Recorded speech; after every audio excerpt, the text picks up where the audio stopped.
ये वीडियो ना बहुत ही ज़्यादा स्पेशल है क्योंकि मैं ना सिर्फ ये नहीं बताने वाली हूँ कि आपने ई कॉमर्स ब्रांड कैसे क्रिएट करना है, बल्कि उसको प्रॉफिटेबल कैसे करना है।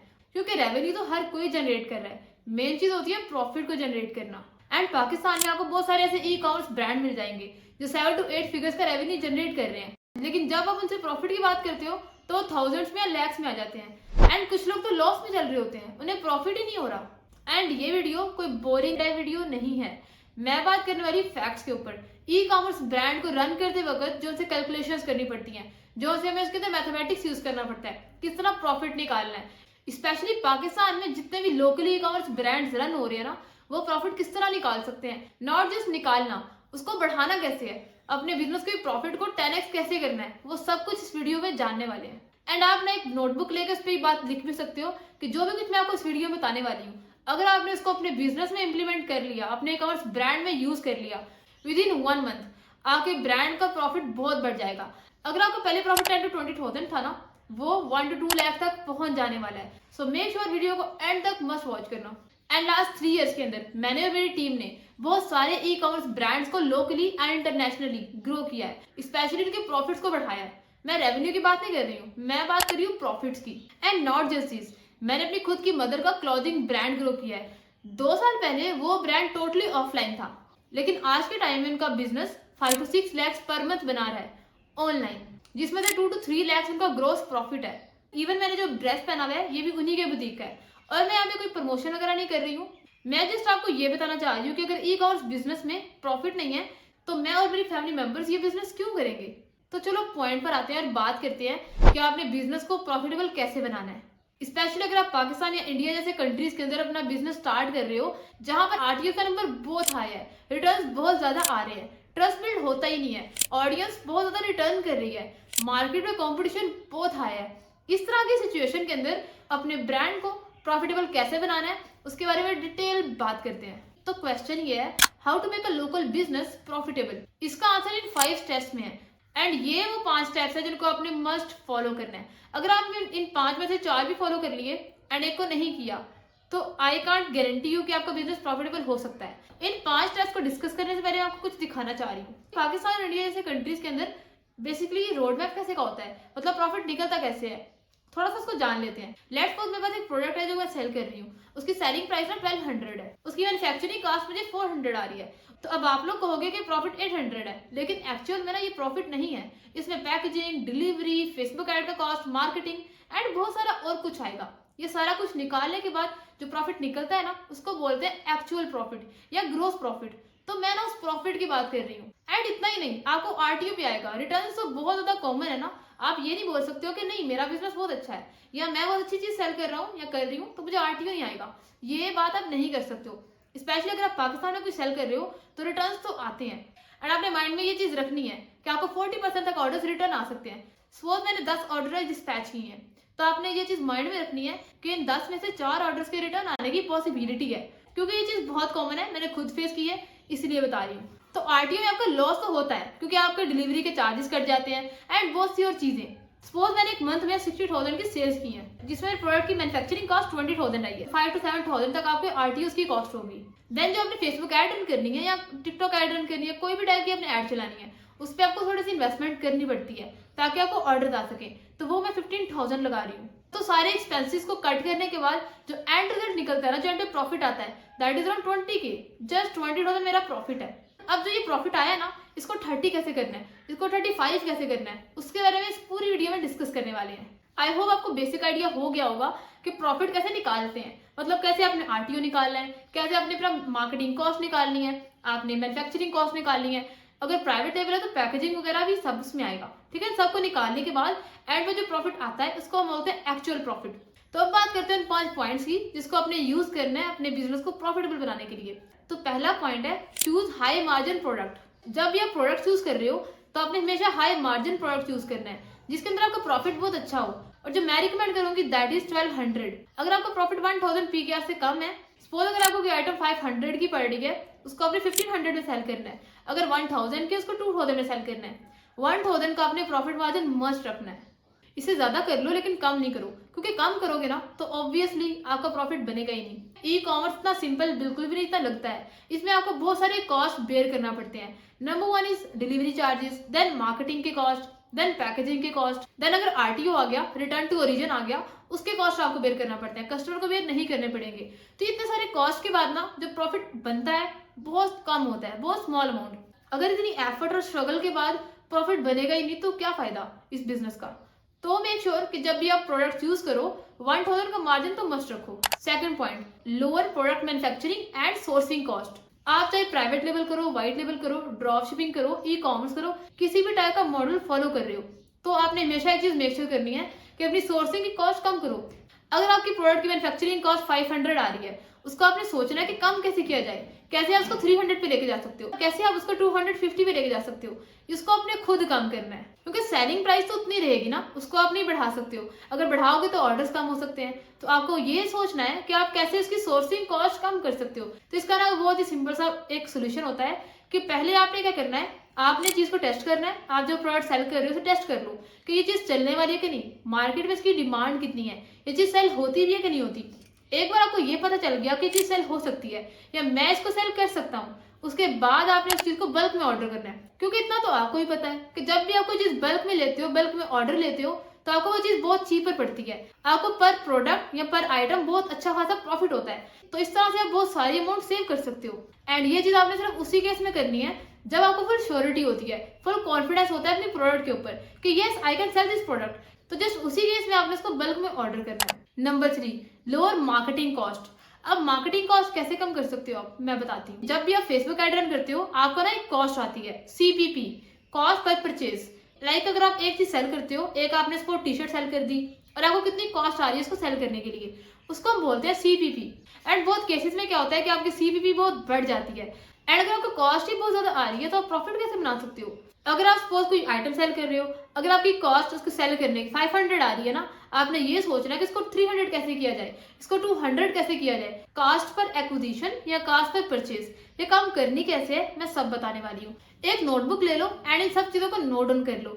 अब थोड़ी सी ना बैकग्राउंड कहानी समझ लो कि CPP बढ़ता क्यों है, ये कॉस्ट क्यों इतनी बढ़ जाती है, फेसबुक आपको एक आइटम को सेल करने के लिए इतनी ज्यादा अमाउंट क्यों चार्ज करता है। देखो होता क्या है, अगर आपका एड का क्रिएटिव अच्छा नहीं ना, मतलब इमेज या वीडियो जिसके ऊपर आप अपनी एड चला रहे हो, अगर वो अच्छा नहीं बना हुआ, बहुत बोरिंग लग रहा है, एंगेजमेंट बहुत कम है या उसके पिक्सल्स बहुत खराब है, किसी भी टाइप का कुछ इसमें इशू है ना, तो आपकी एड बहुत बोरिंग लगती है। क्योंकि अगर आपका एड क्रिएटिव अच्छा नहीं होगा तो हर कोई इसको स्क्रॉल कर लेगा, उसको स्किप कर देगा। एंड जब लोग स्किप करना स्टार्ट कर देते हैं ना, तो आपकी एड की क्वालिटी रैंकिंग बहुत कम हो जाती है। तो फेसबुक आपकी एड लोगों को दिखाने के लिए आपसे ज्यादा चार्ज करता है। उसको दिखाना तो है फेसबुक ने, स्पेंडिंग तो करनी है, उसको करने के लिए फेसबुक उसकी कॉस्ट बढ़ा देता है। एंड सिर्फ क्रिएटिव नहीं, बहुत सारी और चीजें होती हैं जिसको आपने नोटिस करना है अगर आपने अपना CPC बहुत कम करना है। सेकंड मेथड CPC कम करने का वो होता है कि आपकी एड कॉपी, आपने कितनी इंगेजिंग प्राइमरी टेक्स्ट डाला है, कितने अच्छे से हेडलाइन ऐड की है, डिस्क्रिप्शन ऐड की है, जितनी इंगेजिंग होगी इतनी अच्छे से आपकी एड नजर आती है। सेकंड चीज इस पे आपने काम करना है ताकि आपका CPC कम हो जाए, वो होता है पिक्सल्स। तो पिक्सल में भी कभी कभी ना सेटिंग में इशू आता है। तो होता क्या है, जब कोई पर्सन ऐड टू कार्ट कर रहा है ना, तो फेसबुक के पिक्सल को ये लग रहा है कि उसने परचेज कर लिया है एंड वो आपको परचेज की कॉस्ट चार्ज करता है, आल्दो आपको परचेज आई नहीं होती है। एंड ये चीज मैं क्यों बता रही हूँ, क्योंकि ये बहुत कॉमन है। अभी रिसेंटली मैं एक एड रन करी थी, उसमें ना पिक्सल का थोड़ा इशू आया हुआ था, तो 5 लोगों ने ना ऐड टू कार्ट किया था, लेकिन पिक्सल को ये लग रहा था कि परचेज आ गई है एंड उसने परचेज की कॉस्ट चार्ज कर ली, बट एक्चुअली परचेज आई नहीं थी। तो ये चीज ना बहुत कॉमन है। एंड अगर आप टेक्निकल पर्सन नहीं हो, अगर आपको ज्यादा आइडिया नहीं एड्स के बारे में, तो आपको ये चीजें समझ ही नहीं आएंगी। तो इसका सोल्यूशन है मेरे पास। शॉपिफाई स्टोर पर ना एक ऐप इंस्टॉल कर लो by the name Parkour Pixel. ये पिक्सल आपके Facebook, Snapchat, TikTok and Google इन सभी एड्स का डाटा आपको वहां देगा। ये पिक्सल ना सर्वर साइड इंटीग्रेशन करता है एंड सभी प्लेटफॉर्म का डाटा आपको एक जगह पर देता है। मतलब प्रॉपर आपको एक ग्राफ दिखाएगा जिसमें आपको बताएगा कि ये जो ग्राफ है ये टिकटॉक का है, ये स्नैपचैट का है, ये फेसबुक का है। एंड आप बहुत इजीली आइडेंटिफाई कर सकते हो कि आपको कितनी परचेज आई, कितने आपको ऐड टू कार्ट आए हैं, कितने लोगों ने कंटेंट को व्यू किया है, कितने लोगों ने इसको रीड किया है, सब कुछ आपको क्लियरली बताएगा। एंड इतना ही नहीं, आपको यहाँ पे यही पता चल जाएगा कि आपको किस प्लेटफॉर्म से बहुत ज्यादा ट्रैफिक आ रही है एंड इसकी ट्रैकिंग बहुत ही ज्यादा एडवांस और एक्यूरेट है। तो इसको इंस्टॉल जरूर करना, बिल्कुल फ्री है, इसका लिंक डिस्क्रिप्शन में है। एंड ये वीडियो ना स्पॉन्सर्ड नहीं है, मैंने इस ऐप को यूज किया था, मुझे काफी अच्छी लगी और मैं आपको रिकमेंड कर रही हूँ। Number 4, building brand trust. And ये पॉइंट बहुत बहुत ज्यादा इंपॉर्टेंट है। अगर आपके ब्रांड के ऊपर लोगों का ट्रस्ट ही नहीं होगा, लोग ट्रस्ट ही नहीं कर रहे हैं, तो आपसे परचेज नहीं करेंगे, आपको रिटर्न्स आएंगे एंड अल्टीमेटली आपको प्रॉफिट नहीं होगा। लेकिन इस चीज को बहुत लोग स्किप कर देते हैं या बहुत लाइट लेते हैं। उनको लगता है कि शायद ब्रांड अवेयरनेस से या ब्रांड का ट्रस्ट बिल्ड करने से कोई इतना फर्क नहीं पड़ता है, लेकिन ऐसा बिल्कुल भी नहीं है। स्पेशली अगर आप कोई सेंसिटिव चीज सेल कर रहे हो, आप स्किन केयर की कोई आइटम सेल कर रहे हो, आप हेल्थ या फिटनेस के रिलेटेड कुछ सेल कर रहे हो, अगर आप कुछ इस तरह का सेल कर रहे हो एंड अगर लोगों का आप पर ट्रस्ट नहीं है तो कभी भी आपसे परचेज नहीं करेंगे, ऑनलाइन तो बिल्कुल भी नहीं करेंगे। और ब्रांड ट्रस्ट कैसे इंक्रीज करना है इसको मैं बताती हूँ बहुत सिंपल वे में। सबसे पहले आपने रन करनी है अवेयरनेस कैंपेन। अवेयरनेस कैंपेन आपने पूरा मंथ रन करनी है, बहुत ही कम बजट के ऊपर। आप डेली का 300 या 400 स्पेंड करके अवेयरनेस की एड रन कर सकते हो।